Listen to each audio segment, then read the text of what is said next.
Добровольный отказ кредитті эгов аркылуу жасап койсоңуз, эгерде сизге кредит алуу керек болот болсо, сиз оны отписка жасай аласыз. Яғни кредитті алууга өзүңүзгө уруксат бересиз кез келген убакытта. Бирок кез келген убакытта мен кредит алмаймын деген сыяктуу нерсени добровольный отказ жасап коесуз. Муну мен сизге алдыңкы сабакта айткан болатым. Осы жаңадан салынган видеолардын ичинде тур мына добровольный отказ от микрокредитов, займов тур. Сону көрсөңүз болот. Ал энди биз ону калай шешебиз? Сону көрсөтөтүн болом.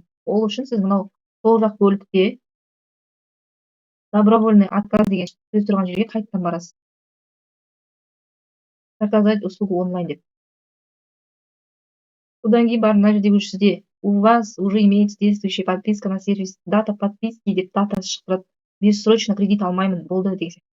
Эми бурундары 6 айга чейин алмайт деген сыяктуу, азыр эми бессрочно.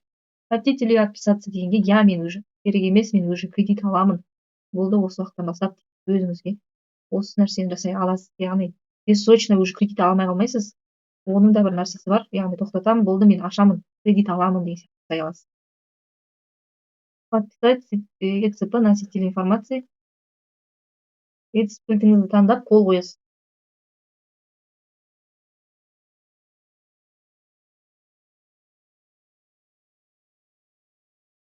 Вопрос обработан более 15 минут деп турат.